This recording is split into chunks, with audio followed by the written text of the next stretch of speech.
কেবলমাত্র তোমার মহানুভব মহিমান্বিত প্রতিপালক রবের চেহারা ব্যতীত সব ধ্বংস হবে।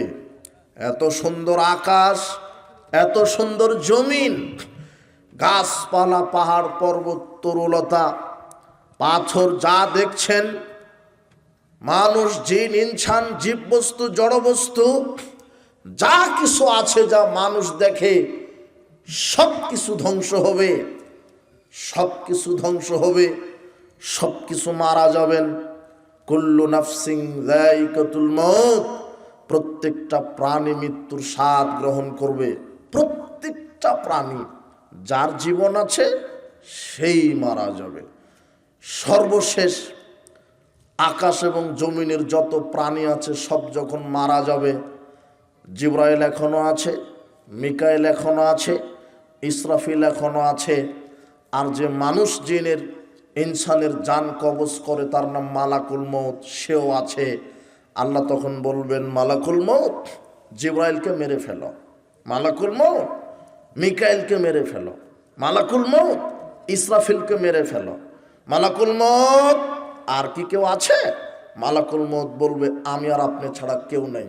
তখন আল্লাহ বলবেন, মউত, মালাকুল মউত, মালাকুল মউত, তুমিও মরে যাও, তুমিও মরে যাও। আকাশ এবং জমিনে নিস্তব্ধতা বিরাজ করবে। রাজাধিরাজ, ক্ষমতাধর, সর্বশক্তিমান, চিরঞ্জীব, চিরবিদ্যমান একমাত্র আল্লাহ, তিনি থাকবেন। তার লয় নেই, ক্ষয় নেই, তার মৃত্যু নেই। তিনি হচ্ছেন আল্লাহ। তবে সব কিছু ধ্বংসের পূর্বে জিবরাইলকে, তো ইসরাফিলকে আল্লাহ বলবেন যে তুমি সিংহায় ফুৎকার দাও। প্রথম ফুৎকার দিবেন, ওয়া নুফিখা ফিস সূরি ফাসাইকা মান ফিস সামাওয়াতি ওয়া মান ফিল আরদ। যখন প্রথম ফুৎকার দেওয়া হবে, আকাশ জমিনে যা কিছু আছে সব ভেঙে তছনছ হবে, ধ্বংস হবে। মানুষ, জিন, ইনসান, যত জীববস্তু আছে সব মারা যাবে। সুম্মা নুফিকা ফিস সূরি সুম্মা নুফিকা ফিহি উখরা ফাইদা হুম কিয়ামুন ইয়ানজুরুন। দ্বিতীয় যখন ফুৎকার দিবে, তখন সবাই বিচার মাঠে উপস্থিত হবে। আল্লাহ এই পদ্ধতি সিস্টেম কিভাবে করবেন আল্লাহ জানেন। তবে প্রথম ফুৎকারে সব ধ্বংস হয়ে যাবে। প্রথম ফুৎকারের মাঝেই আব্দুল্লাহ ইবনে ওমর রাদিয়াল্লাহু আনহু বলছেন, নবী করিম সাল্লাল্লাহু আলাইহি ওয়াসাল্লাম বলেছেন, ইয়াতবিল্লাহু সামাওয়াতি ইয়াউমাল কিয়ামাতি সুম্মা ইয়াখুযুহুন্না বিয়াদিহিল ইয়ুমনা। আল্লাহ কিয়ামতের দিন 7 আকাশকে ডান হাতে পেঁচিয়ে নেবেন। 7 আকাশকে আল্লাহ ডান হাতে কি করে নেবেন? পেঁচিয়ে নেবেন। এরপর একটা ঝাঁকি দিবেন। আর এক হাতে 7 জমিনকে নেবেন। ডান হাতে থাকবে 7 আকাশ, আর এক হাতে থাকবে 7 জমিন। নিয়ে এইভাবে আল্লাহ এইভাবে একটা ঝাঁকুনি দিবেন। যখন পৃথিবীবাসী, আকাশবাসী সব মরে যাবে প্রথম ফুৎকারে, তখন আকাশ আর জমিনকে আল্লাহ 2 হাতে নিয়ে এইভাবে একটা ঝাঁকুনি দিবেন। এইভাবে ঝাঁকুনি দিয়ে বলবে, আইনাল জাব্বারুনা আইনাল মুতাকাব্বিরুন, আনাল মালিক। কোথায় আজকে পৃথিবীর স্বৈরাচারী অহংকারী রাজা বাদশারা? কোথায় আজকে পৃথিবীর এমপি, মন্ত্রী, প্রধানমন্ত্রীরা? কোথায় আজকের পৃথিবীর অহংকারী, স্বৈরাচারী, স্বেচ্ছাচারী, আল্লাহদ্রোহী, বদমেজাজি, নিগৃহী, নির্যাতনকারী? কোথায় আজকে সেই রাজা বাদশারা? আজকে কোথায়? আনাল মালিক আনাল মুলুক, আমি রাজা, আমি রাজাধিরাজ। কোথায় তোমরা? 2 দিনের ক্ষমতা হাতে পেয়ে মানুষের উপরে নির্যাতন করবেন না। 2 দিনের ক্ষমতা হাতে পেয়ে মানুষের উপরে নির্যাতন করবেন না, জুলুমবাজি করবেন না, স্বৈরাচারী দেখাবেন না, স্বেচ্ছাচারী দেখাবেন না, মানুষের উপরে জুলুমবাজি করবেন না, মানুষের উপরে অন্যায় চাপিয়ে দিবেন না, হকের পথে বাধা দেওয়ার চেষ্টা করবেন না। 2 দিনের ক্ষমতা দেখিয়ে দুনিয়াতে টিকা যায় না। শোনেন, আল্লাতী লাম ইখলাক মিসলুহা ফিল বিলাদ, ইখলাক মিসলুহা ফিল বিলাদ। আল্লাহ বলছেন ফেরাউনের মতো শক্তিশালী মন্ত্রী আর কিয়ামত পর্যন্ত আমি সৃষ্টি করব না। এটা কে বলছেন? ফেরাউনের মতো শক্তিশালী, ফেরাউনের মতো পাওয়ারফুল প্রধানমন্ত্রী আমি কিয়ামত পর্যন্ত সৃষ্টি করব না, এটা আল্লাহ বলছেন। ফেরাউন ক্ষমতায় ছিল 400 বছর। ফেরাউন ক্ষমতায় ছিল 400 বছর। ফেরাউন এত শক্তিশালী ছিল যে তারপর আল্লাহ তাকে ডুবিয়ে মেরেছেন, পটকা মাছের মতো পেট ফুলে মারা গেছে। আর আপনি ক্ষমতায় থেকে আপনি মসজিদ মাদ্রাসা ভেঙে দেন, আহলে হাদিসের প্রোগ্রাম বন্ধ করেন, বক্তাকে ঢুকতেই দেন না। এত সাহস! তুমি এখন কোথায়? আজকে তুমি বুঝুনি মনে হয় আমার কথা। তুমি কোথায় গো? তুমি, তোমার এত ক্ষমতা কেন? কি দেখাতে চাচ্ছ তুমি? দুনিয়াতে 1 মিনিট ক্ষমতা দেখিয়ে বাঁচার চেষ্টা করেন না। ওই আল্লাহ এখনো আছেন, তিনি মরবেন না, তার ক্ষমতা শেষ হবে না। ফেরাউনকে পটকা মাছের মতো পেট ফুলে মেরে দিয়েছেন কে? আর তুমি তো ছাড় পোকার চেয়ে ছাড় পোকা। তোমাকে যদি 2 দিন ডায়রিয়া দেয় তোমাকে আর চিনা যাবে না তুমি সলিমুল্লাহ না করিমউদ্দিন, চিনাই যাবে না। তুমি মশারি ছাড়া ঘুমাতে পারো না, তুমি আবার জনগণ ক্ষমতার উৎস বলো কেন? 1 সেকেন্ড ক্ষমতা দেখিয়ে বাঁচার চেষ্টা করবেন না। আল্লাহকে চিনো? আল্লাহু আকবার, আল্লাহ সবচেয়ে বড়। তুমি কি বুঝো? আল্লাহর নবী কি বুঝাতে চাচ্ছে? 7 আকাশ কি এখানে আছে? 7 আকাশ ডান হাতে আল্লাহ পেঁচিয়ে নেবেন। বলো তো আল্লাহ কত বড়? 7 জমিন বাম হাতে আল্লাহ পেঁচিয়ে নেবেন, কাপড়ের মতো করে, এভাবে টিস্যু পেপারের মতো করে পেঁচিয়ে নেবেন। এইভাবে 2 হাতেও পেঁচিয়ে নিয়ে এভাবে একটা ঝাঁকুনি দিবেন, এইভাবে ঝাঁকুনি দিবেন, দিয়ে বলবেন আইনাল জব্বারুন আইনাল মুতাকাব্বিরুন। আজকে স্বৈরাচারী, আল্লাহদ্রোহী, বদমেজাজি, সীমা লঙ্ঘনকারী রাজা বাদশা কোথায়? কোথায় ফেরাউন? কোথায় হামান? কোথায় কামান? এইভাবে আল্লাহ বলবেন। তুমি কি ক্ষমতা দেখিয়ে বাঁচার চেষ্টা করো না? এইভাবে আল্লাহ পৃথিবীকে ধ্বংস করে দিবে। পৃথিবী ধ্বংস হবে, আকাশ জমিন যা আছে সব ধ্বংস হবে, গাছপালা তরুলতা জিন ইনসান সব ধ্বংস হবে। প্রথম ফুৎকারে হবে। দ্বিতীয় ফুৎকারে মানুষ জিন ইনসান উঠে কবরে চলে যাবে।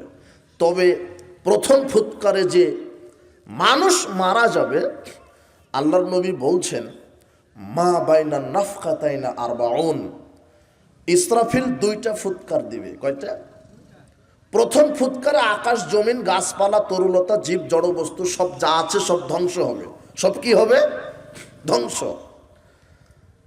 এরপরে দ্বিতীয় ফুৎকার দিলে মানুষ জিন ইনসান যা আছে সব কবর থেকে উঠে বিচারের মাঠে উপস্থিত হবে। তো 2 ফুৎকারের ব্যবধান হবে 40। বলো তো কত?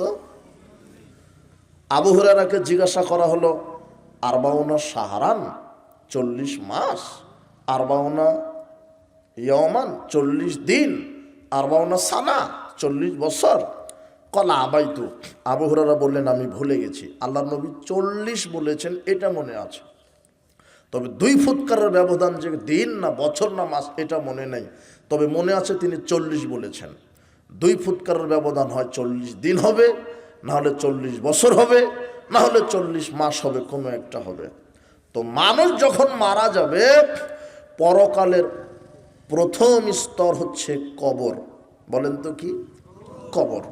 কবর হলো পরকালের প্রথম স্টেজ। আনুসমান আন্নাহু কানাই জাওয়া ফালাক কাবরিন। ওসমান রাদিয়াল্লাহু আনহু যখন কবরের পাশে দাঁড়াতেন, বাকা, তিনি হাউমাউ করে কান্না শুরু করে দিতেন। ফাকিলা লাহু তুসকারুল জান্নাহ ওয়ান নার। ওসমান রাদিয়াল্লাহু আনহুকে যখন জিজ্ঞাসা করা হয় আপনি জান্নাত জাহান্নামের আলোচনা করেন, এত কাঁদেন না, কবরের পাশে দাঁড়ালে এত কাঁদেন কেন? জান্নাত জাহান্নামের আলোচনা করেন, এত কাঁদেন না, কবরের পাশে দাঁড়ালে এত কাঁদেন কেন? তখন উসমান রাদিয়াল্লাহু আনহু জবাব দিলেন, শোনো, আন্না রাসূলুল্লাহ সাল্লাল্লাহু আলাইহি ওয়াসাল্লাম ইন্নাল কবর আউয়ালু মানজিলিন মিন মানাজিলিল আখিরাত। আল্লাহর নবী বলেছেন কবর হলো আখিরাতের প্রথম ধাপ। কবর হলো আখিরাতের প্রথম ধাপ। মানুষ পরকালে প্রবেশ করে কবরের মাধ্যমে। ওই মৃত্যু আর কবর একই। মৃত্যুবরণ করার সাথে সাথে কবরের জীবনে চলে গেল, বুঝেননি মনে হয়? ওটা আলমে বারজাখ, বারজাখী জীবন। যদি আপনি মনে করেন কবর মানে বাড়ির পিছনে বা বাঁশঝাড়ের নিচে 3.5 হাত মাটি গর্ত করে মানুষকে কবর দেয়, ওর নাম কবর, তাহলে ভুল করবেন। কবর মানে যে লোকটা মারা গেল সাথে সাথে সে কবরে চলে গেছে, বুঝেননি মনে হয় কথা? তা না হলে যাকে বাঘে খেয়ে নিল তার কবর কোথায়? আগুনে পুড়ে ছাই হয়ে গেছে তার কবর কোথায়? পানিতে ডুবে পচে মারা গেছে তার কবর কোথায়? তার মানে মৃত্যুই হলো কবর। আর পরকালে ঢোকার প্রথম স্টেজ হচ্ছে মৃত্যু অথবা কবর। বোঝা যায় কি? পরকালে ঢোকার, পরকালে একজন মানুষ প্রবেশ করার প্রথম মঞ্জিল কি বলতো? মৃত্যু অথবা কবর। যেটা মৃত্যু ওটাই কবর, যেটা কবর ওটাই মৃত্যু, ওটাই পরকাল। পরকালের প্রথম ধাপ হচ্ছে কবর। তাই উসমান রাদিয়াল্লাহু আনহু বলছেন, আল্লাহর নবী বলেছেন পরকালের প্রথম স্টেপ, ধাপ, মঞ্জিল হলো কবর। ফাইন নাজা মিনহু, আল্লাহর নবী বলেছেন যে কোনো মুসলিম নারী পুরুষ যদি কবরে বেঁচে যায়, ফামা বাধা আইসারু মিনহু, তাহলে আল্লাহ তাকে পরবর্তী সব ধাপে আল্লাহ বাঁচিয়ে দিবেন তাকে। ওয়াইল্লাম ইয়ানজু মিনহু, আর যদি প্রথমেই কবরে আটকা পড়ে যায়, ফামা বাদা আসাদ্দু মিনহু, তাহলে সব তার জন্য কঠিন হবে, সব জায়গাতে আটকা পড়ে যাবে। এরপরে আল্লাহ নবী বলছেন মারা আইতু মানজারান কাত্তু ইল্লাল কাবরা আবজা মিনহু, আমার জীবনের সবচেয়ে ভয়াবহ যে জিনিসটা দেখেছি সেটা হলো কবর। কবরের চাইতে আশ্চর্য, কবরের চাইতে ভয়াবহ আমি এত জটিল কঠিন জায়গা দেখিনি। কবর খুবই আশ্চর্য জায়গা, কবর খুবই ভয়ানক জায়গা, কবর খুবই আশ্চর্য ভয়ানক জায়গা। বারা ইবনে আযিব রাদিয়াল্লাহু আনহু বলছেন রাসূল সাল্লাল্লাহু আলাইহি ওয়াসাল্লাম বলেছেন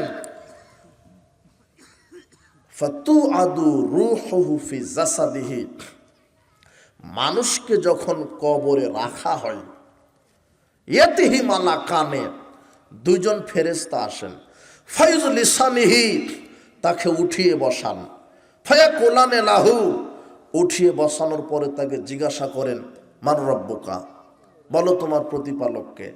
ফাম্মাল মুমিন, যদি কবরবাসী মুমিন হয় তখন বলে রব্বি আল্লাহ, আমার প্রতিপালক আল্লাহ। ফায়াকুলানে লাহুমা দীনুকা, দ্বিতীয় প্রশ্ন করা হয় তোমার দিন কি? ফায়াকুলু দীনিল ইসলাম, দ্বিতীয় প্রশ্নের জবাবে মুমিন কবরবাসী বলে আমার দিন ইসলাম। ফায়াকুলানে লাহু মাহাদার রাজুল আল্লাযী বুইসা ফিকুম, তৃতীয় প্রশ্ন করা হয় তোমাদের উপরে একজন ব্যক্তিকে নবী হিসেবে প্রেরণ করা হয়েছিল, তার ব্যাপারে মতামত কি? তখন মুমিন ব্যক্তি বলে হুয়া মুহাম্মদ হুয়া আব্দুল্লাহ ওয়া রাসূলুহু আশহাদু আল্লা ইলাহা ইল্লাল্লাহ ওয়া আন্না মুহাম্মাদুর রাসূলুল্লাহ, উনি হচ্ছেন আল্লাহর দাস, আল্লাহর রাসূল। আমি সাক্ষ্য দিচ্ছি আল্লাহ ছাড়া প্রকৃত কোনো মাবুদ নেই, আমি সাক্ষ্য দিচ্ছি মুহাম্মদ আল্লাহ রসুল, প্রেরিত রসুল এবং বান্দা। তিনটা প্রশ্নের উত্তর যখন দিয়ে দেয় মুমিন কবরবাসী, তখন দুজন ফেরেশতা তাকে অবাক কণ্ঠে বলে মায়ুদ্রিকা, আশ্চর্য কথা, তুমি কিভাবে জানলে তিনটা প্রশ্নের উত্তর?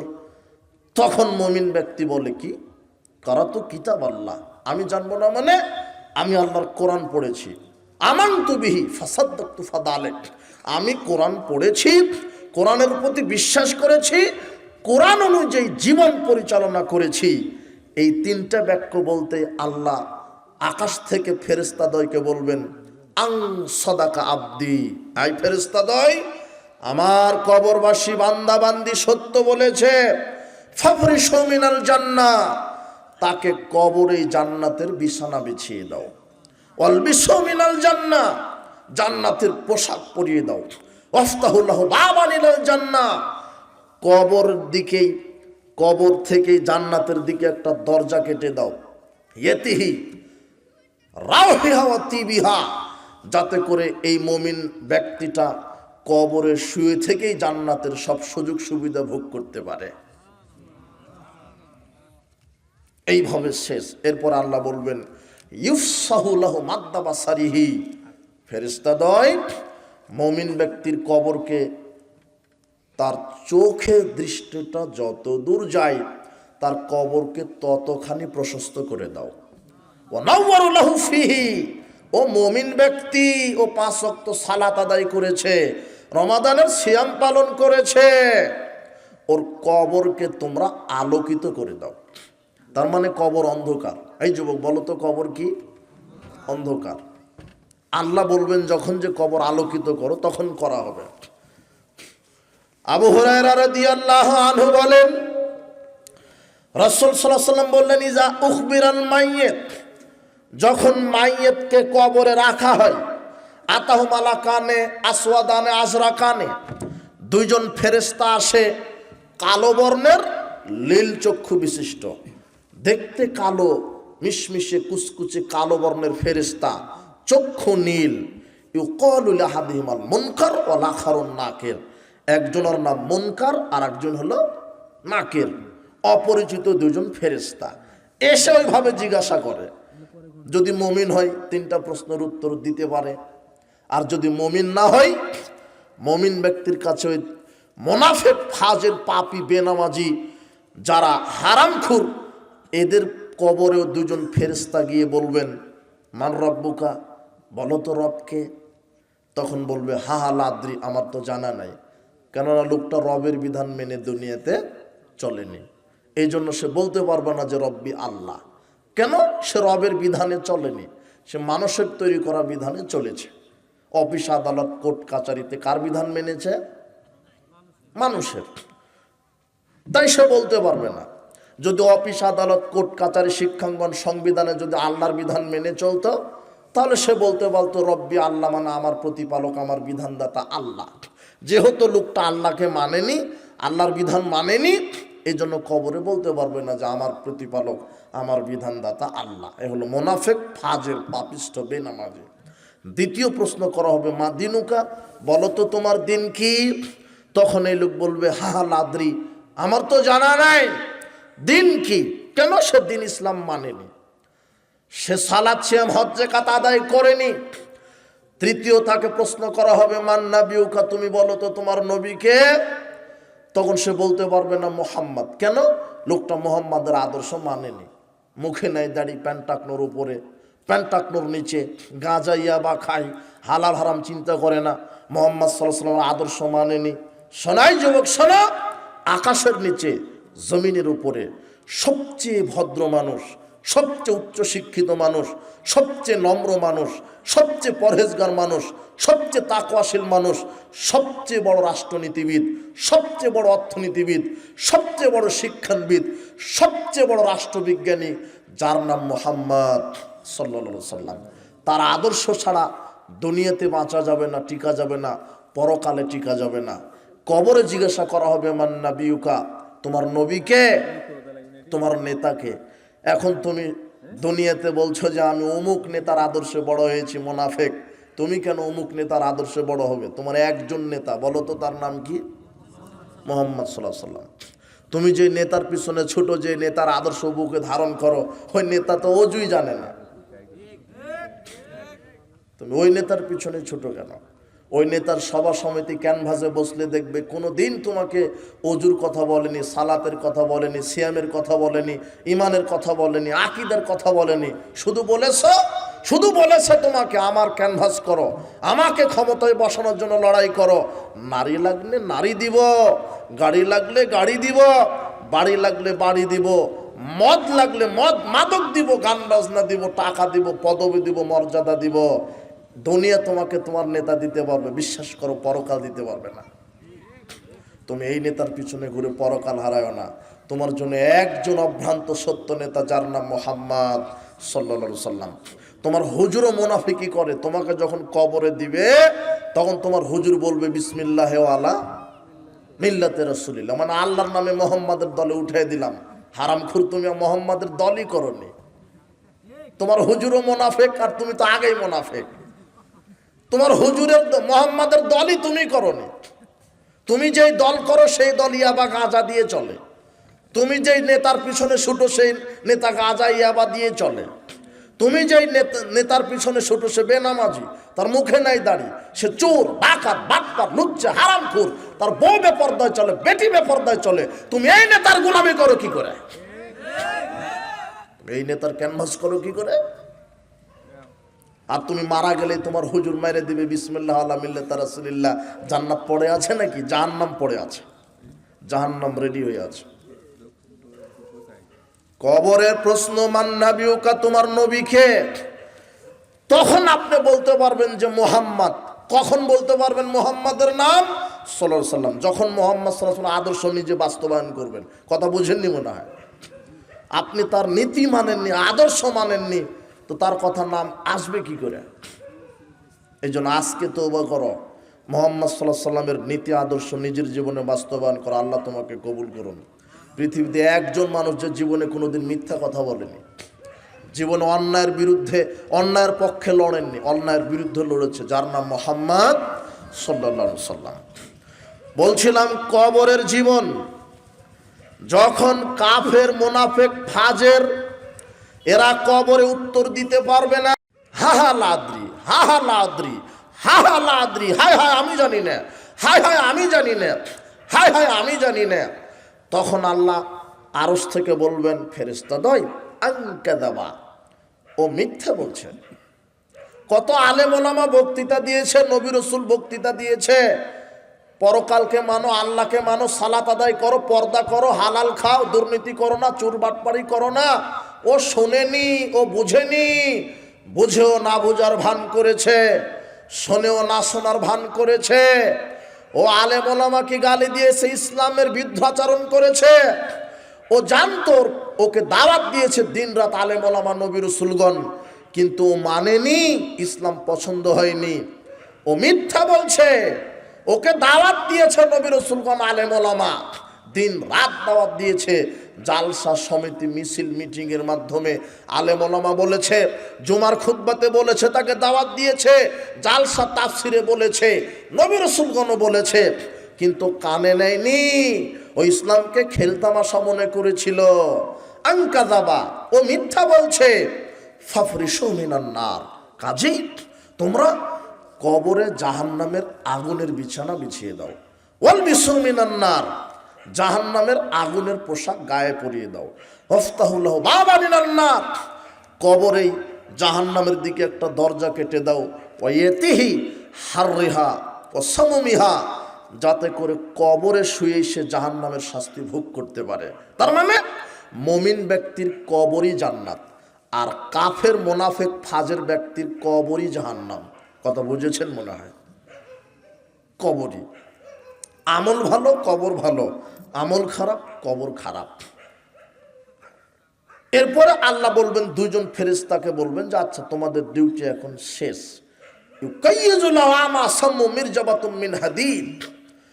আলাদা একজন ফেরেশতা কাফের, ফাজের, যারা বদ শ্রেণীর লোক, পাপী লোক, তাদের কবরে আলাদা একজন ফেরেশতাকে আল্লাহ নিয়োগ দিবেন, যেই ফেরেশতা চোখে দেখে না, যেই ফেরেশতা কানে শোনে না। তার হাতে থাকবে লোহার তৈরি করা হাতুড়ি। লাউ দরিবা বিহা জাবানুল্লাহ সারা তুরাবান, যদি হাতুড়ি দিয়ে পাথরে আঘাত করা হয়, পাথর ধূলিকণায় পরিণত হবে। ইউদুরা বিহি বিহা দরবাতান, এই হাতুর লোহার হাতুড়ি দিয়ে এই মুনাফিক, ফাজের, পাপীকে আঘাত করা হবে। দরবাতান, সে চিৎকার করবে। ইয়াসমাউহা বাইনাল মাশরিক ওয়াল মাগরিব, তার চিৎকার পূর্ব পশ্চিম যত দূর আছে সব পশু প্রাণী শুনতে পাবে। ইল্লা সাকালাইন, তবে মানুষ আর জিন শুনতে পায় না। কবরে যাকে পিটানি দেওয়া হচ্ছে ওটা গরুয়ে বুঝতে পারে, ঘোড়ায় বুঝতে পারে, সাপ, বেজি, পশু পাখি বুঝতে পারে, কিন্তু কে কে বুঝতে পারে না। যখন আপনি জানাজা খাটিয়াতে উঠে কাঁধে নিয়ে কবরের দিকে যাচ্ছেন, যখন ইনকানা সলেহান, যদি লোকটা সলে হয় তখন এই লোকটা এই খাটলির উপরে চিৎকার করে বলে কাদ্দিমনি কাদ্দিমনি, তাড়াতাড়ি আমাকে জান্নাতের দিকে নিয়ে চলো। সুবহানাল্লাহ। কিন্তু আপনি চিৎকার বুঝতে পারেন না। আর যদি লোকটা পাপী হয় তখন বলে ইয়া ওয়াইলাতানে আইনা তাযহাবুনা বিহা, তোমরা আমাকে কোথায় নিয়ে যাচ্ছ, হায় দুঃখ হায় আফসোস, আমাকে জাহান্নামের দিকে নিয়ে যাও না। লাউ সামিয়া বিহা, যদি এই খাটিয়ার উপরে যেই জানাজাটা আসে এর চিৎকারের এই কান্নাকাটি যদি মানুষ শুনতে পেত তাহলে মানুষ বেহুশ হয়ে জমিনে পড়ে যেত। কিন্তু আপনি শুনতে পাবেন না, ও চিৎকার করছে, আর ওই চিৎকার পশু পাখি শুনতে পাচ্ছে। কথা বোঝেননি মনে হয়। মানুষের শোনার একটা শ্রবণ ক্ষমতা আছে, তার একটু বেশি হলেও শুনতে পাবেন না, কম হলেও শুনতে পাবেন না। কুকুরের শোনার একটা পরিধি আছে, পিঁপড়ার সুঘ্রাণ পাওয়ার একটা পরিধি আছে। আপনি সর্বোচ্চ সুঘ্রাণ পেতে পারেন 1 কিলোমিটার দূর থেকে, আর পিঁপড়া সুঘ্রাণ পেতে পারে 50 কিলোমিটার দূর থেকে। কথা বুঝেননি মনে হয়। তার শুক্রানের ক্ষমতা আল্লাহ বেশি দিয়েছেন। তো আপনার শোনার একটা ক্ষমতা আছে আল্লাহ দিয়েছেন, একটু বেশি শব্দ হলে শুনতে পারবেন না, কম হলে শুনতে পারবেন না, যতটুক দিলে শুনতে পাবেন ততটুক দিয়েছেন। তো এই যে কবরবাসী এত জোরে চিৎকার করছে যে আপনার সীমানার বাহিরে, আপনি শুনতে পাচ্ছেন না। যদি ওটা শুনতে পেতেন তাহলে বিকট আওয়াজে আপনি বেহুশ হয়ে জমিনে পড়ে যেতেন। এই খাটলিতেই কাঁদছে, সে বুঝতে পারছে যে আমাকে জাহান্নামে নিয়ে যাচ্ছে। যদি মুমিন হয় তাহলে বলে কাদ্দিমুনি, তাড়াতাড়ি নিয়ে চলো জান্নাতে, কবরে দিলেই আমি জান্নাতে ঢুকে যাব। এটা মুমিন ব্যক্তি। হাতুড়ি দিয়ে পিটানো হবে কবরে। আজাবুল কাফের ফি কবরি, আর যারা কাফের বেনামাজি, যারা সালাত আদায় করে না, যারা কাফের, যারা কুফরি করেছে সালাত আদায় করে না, এদের শাস্তি হলো রজুলুন কয়মুন আলা রাসিহি বিফিহরিন আও সাখরাতিন, বেনামাজি কবরে শুয়ে থাকবে, আর একজন ফেরেশতা কবরে দাঁড়িয়ে আছে পাথর নিয়ে, মাথা ফাটিয়ে দিবে, মাথা ফেটে চৌচির হয়ে যাবে, পাথর দূরে চলে যাবে, পাথর আস্তে আস্তে আবার মাথা ঠিক হয়ে যাবে, ফেরেশতা আবার মারবে। ফায়ুসনা ইলা ইয়াউমিল কিয়ামা, কিয়ামত পর্যন্ত ইসরাফিল যেই দিন ফুৎকার দিবে সেই দিন পর্যন্ত কবরে মাথা ফাটানো হবে কার? বেনামাজি, যে সালাত আদায় করেনি 5 ওয়াক্ত। বেনামাজির কবরের শাস্তি পাথর দিয়ে মাথা কি করে দিবে? ফাটিয়ে দিবে। এটা বুখারী মুসলিমের হাদিস, 1386 নম্বর হাদিস সহিহ বুখারীর। এটা কবরের শাস্তি। আর বিচার মাঠে জাহান্নাম। আল্লাহ জাহান্নামীদেরকে বলবেন মা সালাকাকুম ফি সাকার, কি অপরাধ করে জাহান্নামে আসছো? তখন তারা প্রথম যেই অপরাধের কথা মুখ দিয়ে স্বীকার করবে তা বলবে লাম নাকু মিনাল মুসাল্লিন, আমরা কি আদায় করতাম না? সালাত। তাহলে বেনামাজি কবরের শাস্তি হবে, বেনামাজির জাহান্নামের শাস্তি হবে। বলছিলাম পরকালের অংশ, পরকালের প্রথম ধাপ হলো কবর। এই জন্য ঈমান নিয়ে, সৎ আমল নিয়ে পরকালের প্রথম স্তরে যান। যে কবরে বেঁচে যাবে সব জায়গাতে বেঁচে যাবে, যে কবরে আটকা পড়বে সে সব জায়গাতে আটকা পড়বে। এই জন্য ওসমান রাদিয়াল্লাহু আনহু কবরের পাশে দাঁড়ালে হাউমাউ করে কান্নাকাটি করত। হাত্তা বুল্লা লিহয়াতাহু, তিনি এত জোরে কান্নাকাটি করতেন যে চোখ দিয়ে পানি পড়ে দাঁড়ি ভিজে মাটিতে পড়তো। আপনাকে কি দিয়ে বুঝাই কবর কত কঠিন। কবরে যদি বেঁচে যান তাহলে সব জায়গাতে বেঁচে যাবেন। কবরের শাস্তি থেকে বাঁচার জন্য 5 ওয়াক্ত সালাত, রমাদানের সিয়াম, নিয়মিত মসজিদে যাবেন, নিয়মিত দান সাদকা করবেন। আর একটা কথা আপনাকে বলি, এমন কোনো মানুষ নাই, সে মুমিন হোক আর কাফের হোক, সব মানুষের কবরেই আযাবের ফেরেশতারা শাস্তি দিতে যাবে। মুমিন ব্যক্তির কবরে যখন ফেরেশতা শাস্তি দিতে যাবে, মাথার দিক থেকে প্রথমে ঢোকার চেষ্টা করবে ফেরেশতা। তখন 5 ওয়াক্ত সালাত কথা বলবে, এই লোকটা 5 ওয়াক্ত সালাত আদায় করে এসেছে কবরে, কাজে একে শাস্তি দেওয়া যাবে না, বাধা দিবে। ডান দিক থেকে ঢোকার চেষ্টা করবে, সিয়াম বাধা দিবে। বাম দিক থেকে ঢোকার চেষ্টা করবে, সাধারণ দান সদকা জাকাত বাধা দিবে। পায়ের দিক থেকে ঢোকার চেষ্টা করবে ফেরেশতা। তখন ওই যে আপনি 5 ওয়াক্ত সালাত মসজিদে জামাতে আদায় করেছেন, স্বয়ং মসজিদ এসে আপনাকে ফেরেশতাকে বলবে, এই লোকটা মসজিদে এসে 5 ওয়াক্ত সালাত আদায় করেছে, আমি তোমাদেরকে ঢুকতে দিব না। সমাজে মুসল্লি আছে, মোনাফেক মুসল্লি এক শ্রেণীর, যারা সালাত আদায় করে জামাতে করে না, এরা হলো মোনাফেক। যারা সালাত আদায় করে মসজিদে পড়ে না, বাড়িতে পড়ে, এরা হলো মোনাফেক। যারা সালাত আদায় করে মানুষকে দেখাবার জন্য, এরা হলো মোনাফেক। যারা সালাত আদায় করে রুকু সিজদা ঠিক মতো করে না, এরা হলো মোনাফেক। আসরাকুন নাস আল্লাযী ইয়াসরিকু সালাতাহু, সবচেয়ে বড় চোর সালাত চোর। কাইফা ইয়াসরিকু সালাতাহু, আল্লাহর নবী কিভাবে মানুষ সালাতকে চুরি করে, ধান গম ভুট্টা চুরি করে এটা জানি আমরা, কিন্তু সালাত চুরি করে কিভাবে? তখন আল্লাহর নবী বলছেন, লা ইউতিম্মু রুকু ওয়ালা সুজুদাহা, যারা যেই নারী পুরুষ রুকু সিজদা ঠিক মতো করে না, এরাই সালাত চোর। শতকরা 90-99 জন মানুষ রুকু সিজদা করতে জানে না। আপনার স্ত্রী যে সেজদাটা দিয়েছে, ওই সেজদা বাতিল, সালাতই বাতিল। আল্লাহ নবী বলছেন, এমন ভাবে সেজদা করো যাতে করে পেটের নিচ দিয়ে ছাগলের বাচ্চা চলে যেতে পারে।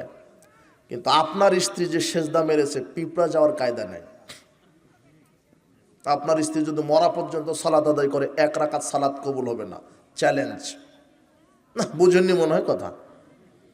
তাহলে আজকে আপনার স্ত্রীকে সালাত শিখাবেন আগে। নারী পুরুষের সালাতের কোনো পার্থক্য নাই। ওই যে হুজুর বলেছে পুরুষ বাঁধবে নাভির নিচে আর মহিলা বাঁধবে বুকের উপরে, এটা হলো ইবলিশের কথা।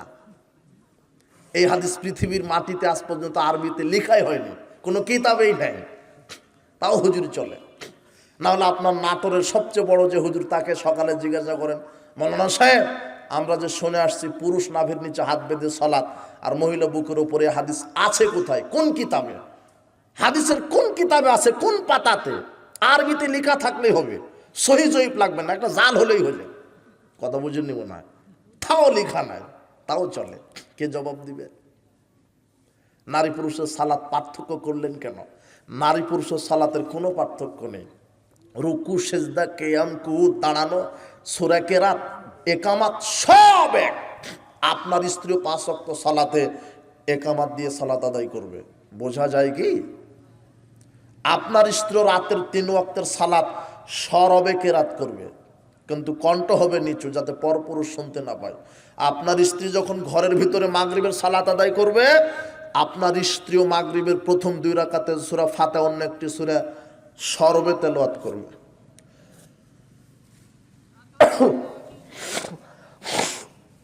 অন্তত নিজে যেন শুনতে পায়। কে শুনতে পায়? নিজে, পরপুরুষ নয়। আপনার স্ত্রীও 5 ওয়াক্ত সালাত একামত দিয়ে শুরু করবে। নারীরা যখন কাতারে দাঁড়াবে, পায়ের সাথে পা মিলিয়েই দাঁড়াবে। পুরুষেরা যখন জামাতে কাতারে দাঁড়াবে, পায়ের সাথে পা মিলিয়েই দাঁড়াবে। আল্লাহ নবী বলছেন, ফাঁকা জায়গাতে ইবলিশ বসে থাকে। কে বসে থাকে? অথচ শতকরা 99টা মসজিদে 4 আঙ্গুল আধা হাত ফাঁকা রেখে ইবলিশকে নিয়ে সালাত আদায় করে এরা। হাদিস তো আবু দাউদের। তোমার হুজুর তো পড়ে না, তোমার হুজুর ওই মাঝহাবের কালো চশমা পড়ে আছে, ও যে হাদিস দেখতে পায় না। তোমার হুজুর আবার যুক্তি দিচ্ছে যে তো বেয়াদবি হবে পায়ের সাথে পা মিলালে। বেয়াদবি হবে? আল্লাহর নবী বলছেন, পায়ের সাথে পা মিলিয়ে দাঁড়ালে আল্লাহ তার মর্যাদা বৃদ্ধি করে দিবেন, জান্নাতে একটা ঘর নির্মাণ করে দিবেন। এই জন্য মোনাফেক মুসল্লি হওয়ার চেষ্টা করেন না। মোনাফেক মুসল্লির 6টা বৈশিষ্ট্য, 6টা ক্যারেক্টার, 6টা শিষ্টাচার আছে মোনাফেক মুসল্লির। 1, এরা সালাত আদায় করে, জামাতে করে না। 2, এরা সালাত আদায় করে, মসজিদে করে না। 3, এরা সালাত আদায় করে, রুকু সেজদা ঠিক মতো করে না। 4, এরা সালাত আদায় করে, মানুষকে দেখাবার জন্য করে। 5, এরা সালাত আদায় করে, ওয়াক্ত মতো করে না। নিজের গতিতে মেরে দেয়। ও চাকরি করে, চাকরির ডিউটি নিয়ে ব্যস্ত। ও ব্যবসা করছে, ব্যবসা নিয়েই ব্যস্ত। ও ব্যবসা করছে আর নিয়ত করছে, যাক আসরের সালাত সূর্য ডুবার 5 মিনিট আগে মেরে দিবনি। ও চাকরি করছে, ডিউটি করছে, বলছে যে জোহরটা আসরের সাথে পড়ে নিব। আপনার যে স্ত্রী বাড়িতে যেটা আছে, হোম মিনিস্টার, এ ঘর ঝাড়ু দেওয়া নিয়ে ব্যস্ত, কাপড় কাচা নিয়ে ব্যস্ত, ভাত রান্না করা নিয়ে ব্যস্ত, এই করা নিয়ে ব্যস্ত। ও কাজ করে আর নিয়ত করে যে জোহরটা আসরের সাথে পড়ে নিব। হলো মুনাফিক। এ কি? আপনার স্ত্রী ঘর ঝাড়ু দিচ্ছিল, ওয়াক্ত হয়ে গেছে, ঘর ঝাড়ু দেওয়া বন্ধ। ভাত রান্না করছিল, ওয়াক্ত হয়ে গেছে, ভাত রান্না বন্ধ। কাপড় কাচা দিচ্ছিল, ওয়াক্ত হয়ে গেছে, কাপড় কাচা বন্ধ। ওয়াক্ত হয়েছে অজু করে আগে সালাত, সালাত শেষ করে যেখান থেকে কাপড় কাচা শেষ করেছিল আবার সেখান থেকে শুরু করবে। কথা বোঝা যায়নি মনে হয়? মুনাফিক মুসল্লির 5 নম্বর বৈশিষ্ট্য, ওরা ওয়াক্ত মতো সালাত আদায় করে না, নিজের মতো। ও চাকরির ডিউটি নিয়ে ব্যস্ত, ও বাজার করা নিয়ে ব্যস্ত, ও চাকরির ডিউটি নিয়ে ব্যস্ত, ও ক্ষেত কৃষি নিয়ে ব্যস্ত, ও ব্যবসা নিয়েই ব্যস্ত। ব্যবসা করতেছে, এদিকে সূর্য ডুবো ডুবো ভাব, তাও আসর পড়েনি। ও নিজের গতিতে সালাত আদায় করে। আল্লাহ ওয়াক্ত নির্ধারণ করে দিয়েছেন। বলো তো কে? ইন্নাস সালাতা কানাত আলাল মুমিনিনা কিতাবাম মাওকুতা। আল্লাহ বলছেন মুমিনের উপরে আমি সালাতকে ফরজ করেছি ওয়াক্ত মতো, আপনার নিজের মতো করে নয়। মসজিদের কমিটি ক্যাশিয়ারের মতো ওয়াক্ত নির্ধারণ হবে না। যখন সূর্য 5টায় ডুবে তখনও 1:30টায় জামাত জোহরের, যখন 7টায় ডুবে তখনও 1:30টায় জামাত দুপুরের। আপনি কি এত পাগল হলে কি এত পাগল? ফজরের জামাত এমন সময় করছেন, ইমাম সাহেব ভুল করে যদি সৌসিদ্ধা দিতে যাতে সূর্য উঠে যাবে। সাহাবীরা বলছেন আমরা যখন ফজরের সালাত আদায় করে বের হতাম, অন্ধকারের কারণে একজন আর একজনকে চিনতে পারিনি। কত অন্ধকারে তারা সালাত আদায় করেছেন। আর আপনি সালাত শেষ করে বের হলে পিঁপড়া হেঁটে যাচ্ছে, সাদা না কালো সেটা দেখতে পান আপনি। তবে এরা 11 মাস পাগলামি করলে রমাদান মাস এরা পাগলামি করে না। এই একটা মাস এরা ভালোই থাকে, পরের 11 মাস এরা ওই ডেট পার হয়ে যাওয়া গাঁজা খেয়ে ব্যবসা করে এরা। ওয়াক্ত আল্লাহর নির্ধারণ করা। এই যুবক বলো তো কে নির্ধারণ করেছে? মুহাম্মদ সাল্লাল্লাহু আলাইহি ওয়াসাল্লাম বলছেন যে জোহরের ওয়াক্ত শুরু হবে মাথা থেকে সূর্য ডোবার সাথে সাথে জোহর শুরু।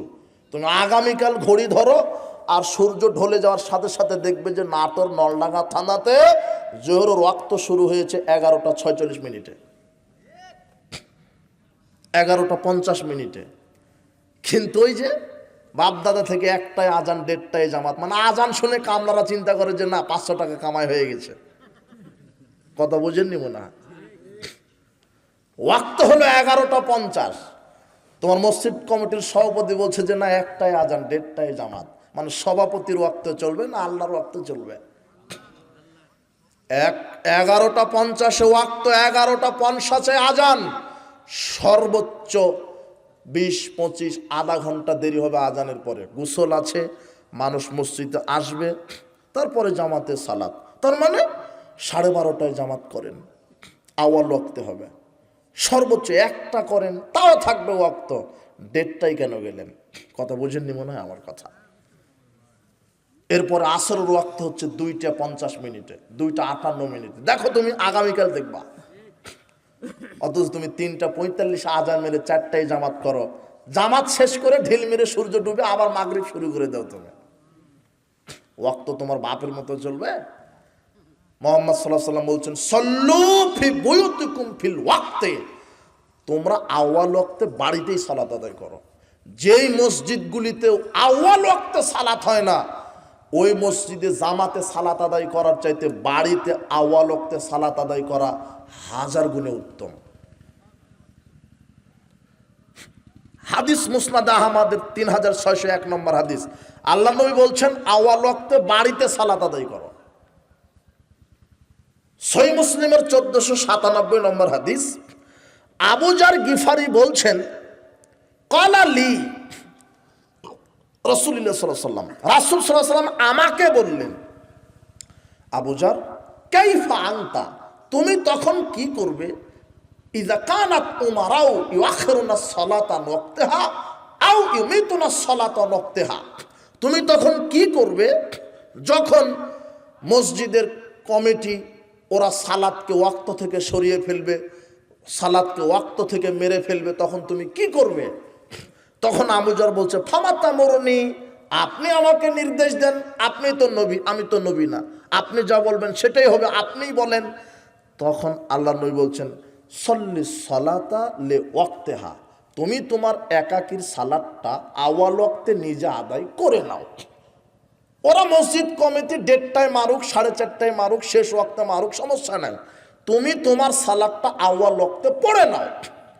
ফাইন আদরাকতাহা মাহুম, পরে যদি তুমি তাদের সাথে পড়তে চাও, শেষ ওয়াক্তে পড়ো, ফাইন্নাহা লাকা নাফিলা, ওটা তোমার জন্য নফল হবে। কি হবে?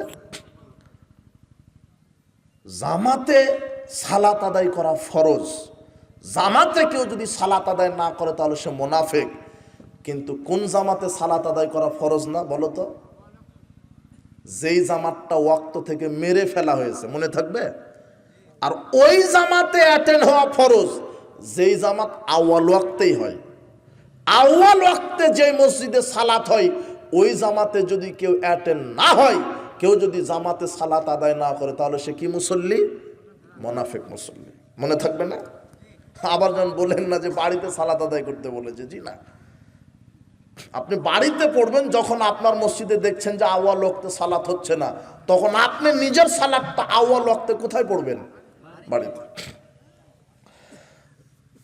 তো মুনাফিক মুসল্লির বৈশিষ্ট্য বলতে গিয়ে এটা বললাম। মুনাফিক মুসল্লির 5 নম্বর বৈশিষ্ট্য, এরা সালাত আদায় করে কিন্তু ওয়াক্ত মতো করে না, নিজের মতো করে করে। ব্যবসা বাণিজ্য চাকরি নিয়ে ব্যস্ত, সাবধান, এ হলো মুনাফিক। মুনাফিক মুসল্লির 6 নম্বর বৈশিষ্ট্য, এরা সালাত আদায় করে পাপ কাজও করে বেড়ায়। সালাত আদায় করে সুদ খায়, সালাত আদায় করে ঘুষ খায়, সালাত আদায় করে দুর্নীতি করে, সালাত আদায় করে পরকীয়া করে, সালাত আদায় করে মিথ্যা কথা বলে, সালাত আদায় করে জর্দা খায়, সালাত আদায় করে বিড়ি খায়, সালাত আদায় করে সিগারেট খায়, সালাত আদায় করে দাড়ি চাচে, সালাত আদায় করে লুচ্চামি করে। এরকম মুসল্লি আছে সমাজে? আচ্ছা, তাহলে এরা মুনাফিক। মুনাফিকরা পাপকে পাপ মনে করে না। তো এটা মুনাফিক মুসল্লির 6টা বৈশিষ্ট্য বলে দিলাম। যদি আপনার ভিতরে রোগ থাকে, আল্লাহ আপনাকে হেদায়েত দান করুন। কিন্তু আমি যেটা বলতে চাচ্ছি যে কবরের শাস্তি হবে যারা বেনামাজি। আর বেনামাজির কবরের শাস্তি কি বলেন তো? পাথর দিয়ে মাথা কি করে দিবে? ফাটিয়ে দিবে। আর একটা হাদিস থেকে বোঝা যায়, সহিহ ইবনে হিব্বানের মধ্যে এসেছে, বেনামাজির কবরে আল্লাহ সাপ দিবেন। একটা সাপের হবে 9টি মাথা। একবার যদি দংশন করে 40 বছর বিষক্রিয়া থাকবে। যে সালাত আদায় না করে মারা যাবে, সাপ দংশন করবে।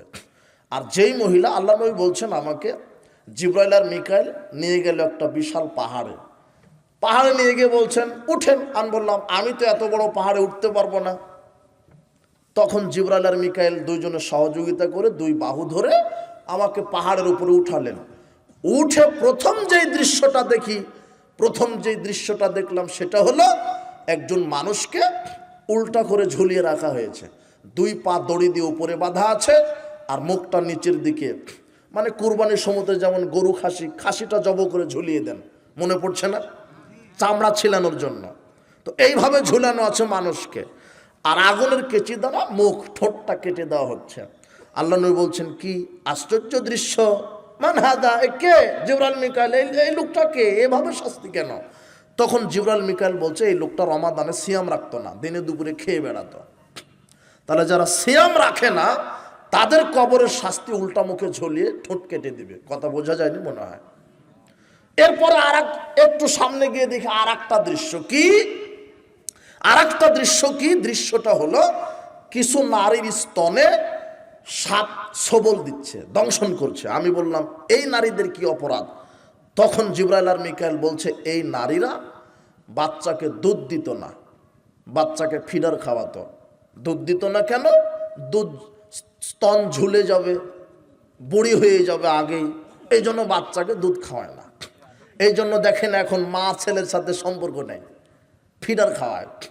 এই ছেলে, তুমি বিবাহ করেছো, মাস্টার ডিগ্রি পাস, তোমার বউ মাস্টার ডিগ্রি পাস, তোমার বউ এত মাস্টার ডিগ্রি, ইংরেজি বলে, খালি কথায় কথা ইংরেজি বলে, যখন তোমার বাচ্চা হয়েছে, তোমার বউ দেখো তোমার ওই বাচ্চাকে আর কুলে নেয় না, বাচ্চাকে নিয়েছে একটা ওই যে ঝুড়িতে, ওটাতে চাকা আছে, ঠেলে নেওয়া যাওয়া যায়, আর কুলে নিয়েছে কুকুরের বাচ্চাকে। ওটা তোমার বউ। ওটা হলো করোনা ভাইরাসের চেয়ে খারাপ, বিশ্বাস করো। ওটা তোমার বউ না, ওটা হলো করোনা ভাইরাসের চেয়ে কি খারাপ। ও তোমাকে ডুবাবে, তোমাকে ধ্বংস করবে। বেহায়ার মতো ওইভাবে নির্লজ্জ মেয়েকে বিবাহ করলে কেন? বিবাহ করার সময় বাছাই করে বিবাহ করার দরকার ছিল। যেই নারী তার বাচ্চাকে দুধ দেয় না সেই নারীর কবরের শাস্তি হবে, এ কথা বোঝাতে এই হাদিসটা নিয়ে এসেছি। যেই লোকটা সিয়াম রাখে না তার কবরের শাস্তি হবে। যারা সিয়াম রাখে না বলেন তো কবরের শাস্তি কি হবে? ঠোঁট কেটে দিবে। যারা বাচ্চাকে দুধ দেয় না তাদের কবরের শাস্তি কি হবে? সাপ দংশন করবে। যারা সালাত আদায় করে না তাদেরকে সাপ দংশন করবে। যারা সালাত আদায় করে না তাদেরকে পাথর মেরে মাথা ফাটিয়ে দেওয়া হবে। যারা জেনা করে তাদেরকে কবরে আগুনের চুলাতে জ্বালিয়ে দেওয়া হবে। যারা মিথ্যা কথা বলে তাদেরকে কবরে লোহার সাঁড়াশি দিয়ে গাল চিরিয়ে দেওয়া হবে। যারা সুদখোর তাদেরকে কবরে রক্তের নদীতে চুবানি দেওয়া হবে। এগুলি কবরের শাস্তি। বলেন তো সুদখোরের কবরের শাস্তি কি? রক্তের নদীতে চুবানি দেওয়া হবে। আর জাহান্নাম তো পড়ে আছে। লা ইয়াদখুলুল জান্নাতা জাসাদুন গুযিয়া বিল হারাম। হারামখোর, সুদখোর, ঘুষখোর, মদখোর এই শরীর জান্নাতে যাবে না। তাহলে কবরের শাস্তি। মিথ্যা কথা বললে কবরের শাস্তি, জেনা করলে কবরের শাস্তি, বেনামাজি হয়ে মারা গেলে কবরের শাস্তি। এখন এই কবরের শাস্তি থেকে বাঁচবেন কি করে? জেনা ছেড়ে দেন, তওবা করেন, মিথ্যা কথা বাদ দেন, তওবা করেন, সালাত আদায় করেন, সিয়াম পালন করেন, পর্দা করেন, মিথ্যা বলবেন না, হারাম খাবেন না, আমলে সলে করবেন। আর 4 শ্রেণীর লোকের কবরের শাস্তি হবে না। তার এক, যে ব্যক্তি কোরআনের হাফেজ, আল্লাহ তাকে কবরের শাস্তি থেকে একদম বাঁচিয়ে দিবেন। 2, যে ব্যক্তি পেটের রোগে মারা গেছে, গ্যাস ফর্ম, কলেরা, ডায়রিয়া, পেটের রোগে যে মারা গেছে, আল্লাহ তাকে কবরের শাস্তি দিবেন না। 3, যে ব্যক্তি শহীদ হয়ে মারা গেছে। 4, যে লোকটা জুমাবারে মারা গেছে তার কবরের শাস্তি হবে না। তো ওটা তো আপনি নিজে ইচ্ছা করলে পারবেন না, কথা বুঝে নেব না।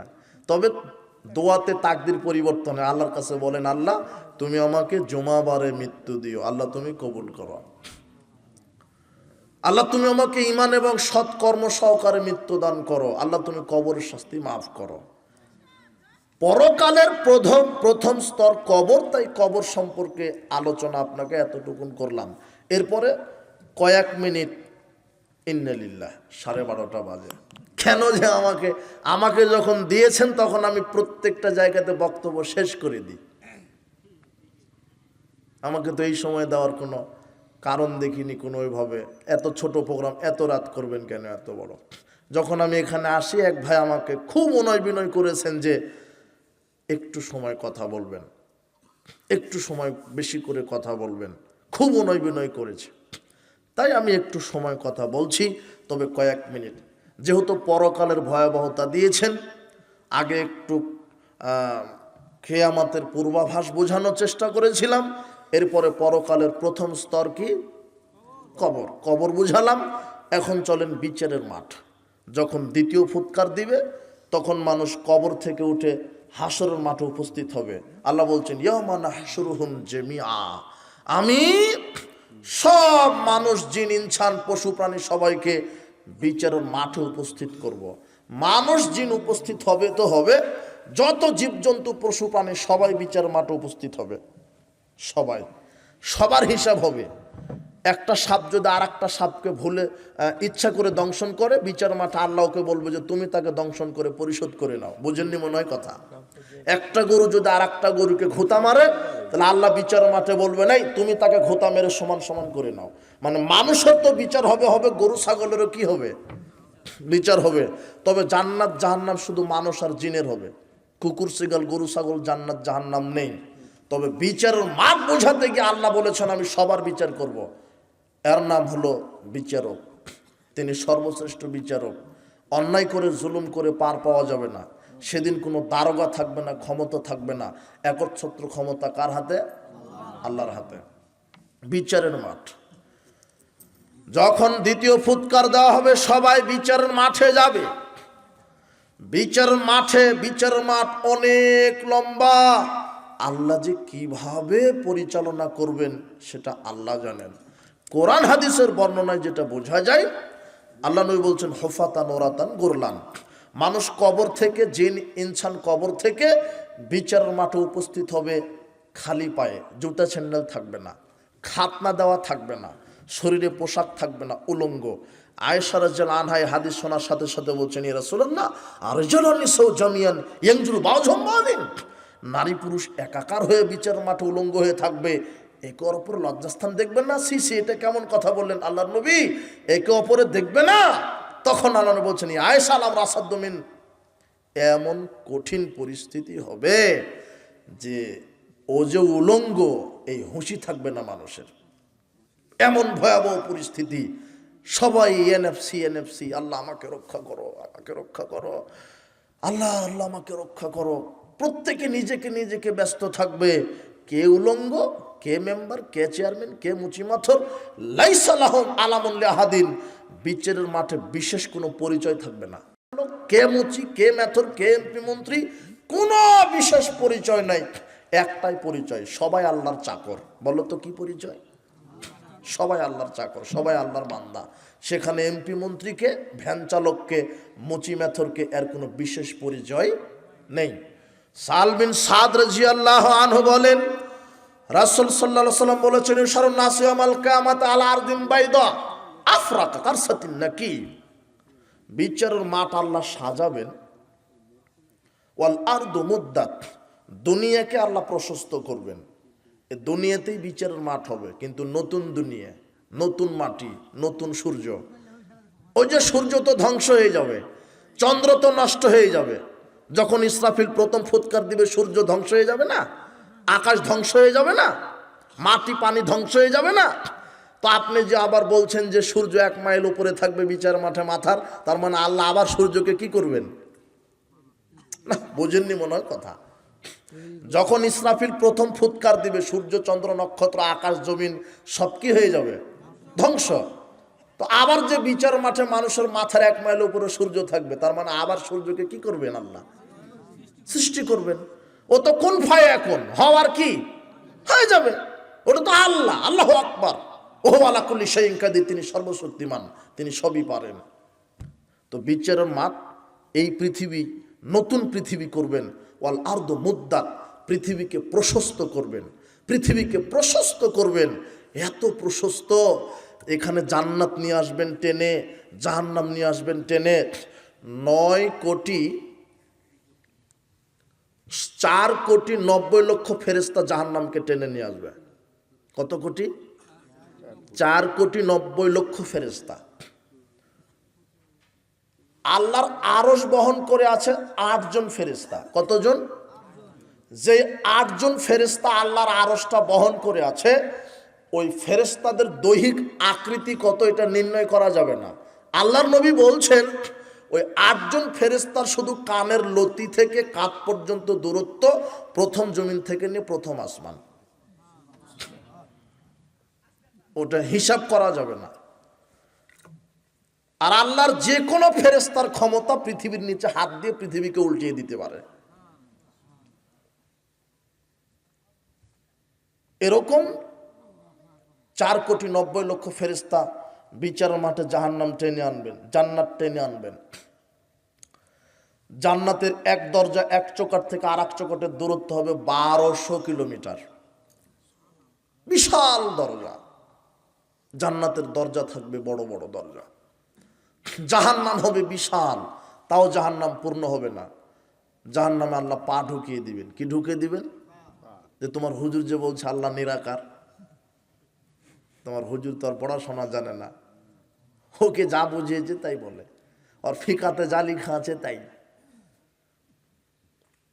আল্লাহর কি আছে? আকার আছে, পা আছে, হাত আছে, চক্ষু আছে। আল্লাহ নূহ আলাইহিস সালামকে বলছেন, ওয়াসনাইল ফুলকা বিআয়ুনিনা, হে নূহ তুমি আমার 2 চোখের সামনে নৌকা তৈরি করো। ইবলিস মামানাকা তাসজুদা লিমা খালাকতু বিয়াদাইয়া, হে ইবলিস আমি যে আদমকে আমার 2 হাতে তৈরি করলাম, তাকে সেজদা দিতে তোমাকে কিসে নিষেধ করলো? আল্লাহর কয় হাত আছে? ফামান্নার ফালা তামতাল হাত্তা ইয়াজলা রিজলাহু, জাহান্নাম পূর্ণ হবে না যতক্ষণ না আল্লাহ তার পা ঢুকিয়ে না দিচ্ছে। আল্লাহর কি আছে? ফাইনামা তুয়াল্লু ফাসামা ওয়াজহুল্লাহ, আল্লাহ বলছেন তোমরা যেদিকেই তাকাও সেদিকে আল্লাহর চেহারা। আল্লাহর কি আছে? তা আল্লাহ নিরাকার হলেন কি করে? তবে আল্লাহর হাত পা চক্ষু আছে, কার মতো এটা বলা যাবে না। আল্লাহর হাত আল্লাহর মতো, কারোর সাথে তুলনা করা যাবে না। কথা বুঝেননি? উপস্থিত বৈঠকের মুসলিম দিনী ভাই বোন, বিচারের মাঠে মানুষ উলঙ্গ হয়ে খালি পায়ে খাতনাবিহীন বিচারের মাঠে যাবে। বিচারের মাঠ হবে পরিষ্কার শ্বেত আটার রুটির মতো সমতল। সেখানে জাহান্নাম নিয়ে আসবে, জান্নাত নিয়ে আসবে। প্রত্যেকটা নারী পুরুষ জিন ইনসান সব উপস্থিত হবে। সবাই কবর থেকে উঠে আসবে। কবর থেকে উঠে আসবে মুমিনের, ওই যে বলে না হাতি মরলেও 1 লাখ, বাঁচলেও লাখ টাকা। তো মুমিন, দুনিয়াতেও মুমিনের মর্যাদা, মরার পরেও মর্যাদা। মুমিনগণ কবর থেকে উঠে পায়ে হেঁটে যাবে না, মুমিনগণকে রিসিভ করা হবে উটের মাধ্যমে। একটা উটের পিঠে 2 জন মুমিন থাকবে, কোন উটের পিছনে 4 জন, কোন উটের পিছনে 8 জন, কোন উটের উপরে 10 জন, পালাক্রমে উটের পিঠে উঠে হেঁটে হেঁটে চলে যাবে বিচারের মাঠে। আল্লাহ তাদেরকে সম্মান দিয়েছেন। বিচারের মাঠে যখন যাবে অনেকেই উলঙ্গ, সবাই উলঙ্গ। তো হঠাৎ করে কিছু নারী পুরুষকে আল্লাহ বিচারের মাঠে জান্নাতের 2 টুকরা কাপড় পরিয়ে দিবেন। বিচারের মাঠ মানে 24 ঘন্টা যদি আপনাকে বলতে থাকি আপনি কিছু বুঝতে পারবেন। বিচারের মাঠ বিশাল ভাবে আল্লাহ বিচারের মাঠ সাজাবেন, এক একজনের এক এক ভাবে বিচার করবেন। তো সবাই উলঙ্গ থাকবে। হঠাৎ করে কিছু নারী পুরুষকে জান্নাতের 2 জোড়া কাপড় পরিয়ে দেওয়া হবে। তোর পাশের লোকেরা বলবে লেমা তুকসাহমা, কি ব্যাপার, আমরা উলঙ্গ, আপনাদেরকে আগেই বিচার শুরুই হয়নি, তাতেই জান্নাতের 2 জোড়া পোশাক কেন আপনি পরলেন? তখন তারাও বলবে ফালা নাদ্রি, আমাদেরও জানা নাই কেন আমাদেরকে পোশাক পরানো হলো। তখন আল্লাহর পক্ষ থেকে বলা হবে বিচারের মাঠের জনগণ শোনো, যাদেরকে আমি জান্নাতের 2 টুকরা কাপড় পরে ইজ্জত ঢেকে দিয়েছি তারা হলো হাফেজ, হাফেজার পিতামাতা। কোন ইঞ্জিনিয়ার, কোন MBBS ডাক্তার, কোন সচিবের, কোন MP মন্ত্রীর ছেলে হাফেজ হাফেজা হয় না, সব হয় চুরবাট পাড়ার ডাকাত। হাফেজ হয় কার ছেলে? ওই যে ভ্যান চালিয়ে খেয়েছে, যার বাপ ভিক্ষা করে খায়, যার মাটা মানুষের বাড়িতে কাজ করে খায়, এদের ছেলে মেয়ে হাফেজ হয়। কথা বুঝেননি মনে হয়? আর ওই যে ইঞ্জিনিয়ার, ওর ছেলেকে ও লন্ডনে পড়ায় যাতে করে জানোয়ার হয়ে বের হয়ে আসে। ছেলেকে হাফেজ বানান। পেটে বাচ্চা আসেনি, বাসর রাতে স্বামী স্ত্রী নিয়ত করছে যে ছেলে যদি হয় তাহলে একেবারে ডাকাত বানাবো। মানে ডাক্তার, ডাক্তার মানে ডাকাত। ছেলে যদি হয় তাহলে ইঞ্জিনিয়ার হবে। কেন আপনি নিয়ত করতে পারেন না যে হাফেজ বানাবো, আলেম বানাবো? পৃথিবীতে কোন আলেম না খেয়ে আছে? পৃথিবীতে কোন হাফেজ না খেয়ে আছে? রিজিক ফায়সালা কোথায় হয়? ওপরে হয়। আপনার আকীদা ঈমান এত দুর্বল কেন? একটা হেফজখানায় চাকরি করে মৌলানা সাহেব 15,000 টাকা বেতন পাই, মেয়েকে বিবাহ দিলেন না। আর ব্যাংকের মহাজন ম্যানেজার 80,000 টাকা বেতন পায়, অজুই জানে না, বলছে লাগা। আপনি কি দেখাতে চাচ্ছেন? মেয়েটাও হাজী সাহেবের, তসবি হাতেই থাকে, অথচ মেয়েকে বিয়ে দিয়েছে সুদখোরের সাথে।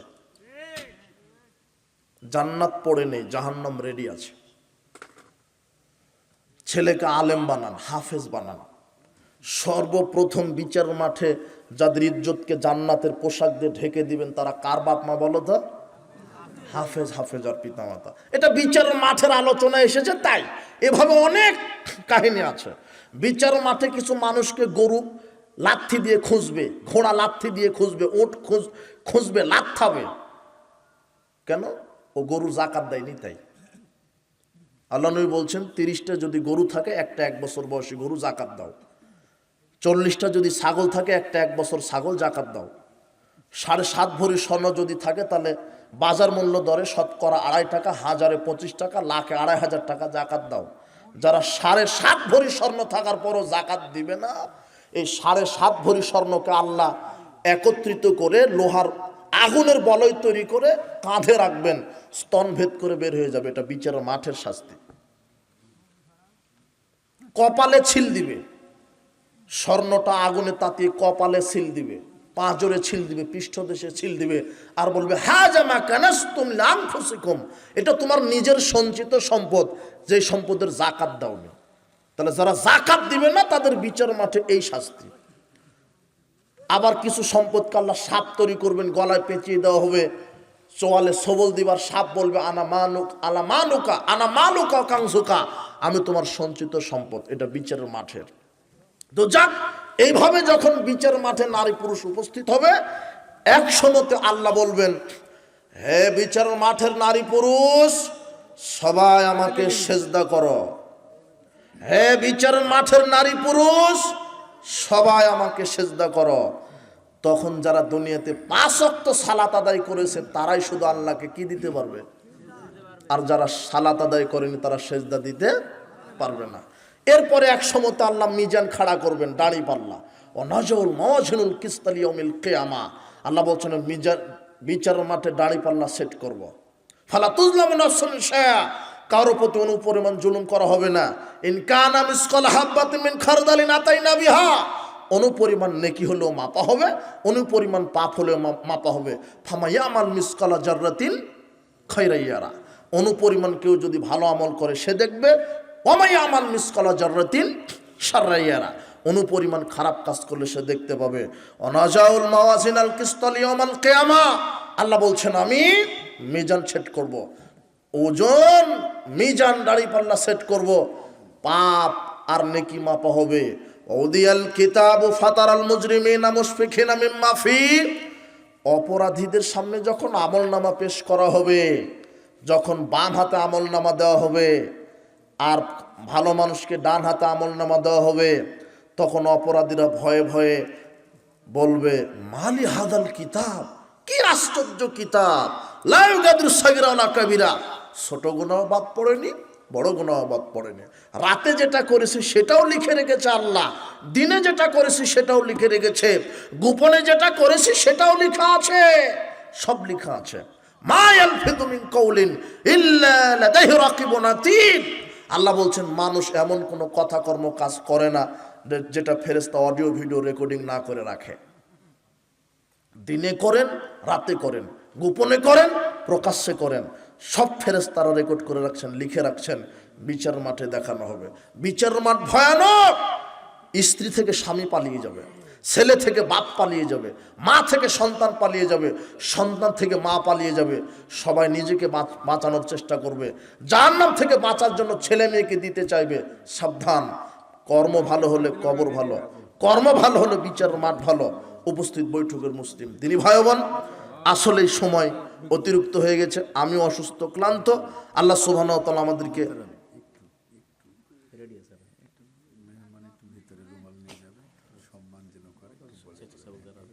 রুমাল নিয়ে যাবে, আপনারা রুমালে কিছু দান করবেন। জি জি, যান যান, রুমাল নিয়ে যান। আমি বৈঠক ভঙ্গে দোয়া বলে দিব এখন। তো আপনারা উঠেন না, যে সামর্থ্য অনুযায়ী যে 2 টাকা 5 টাকা 10 টাকা 500 টাকা যা পারেন দিয়ে উঠেন। আমি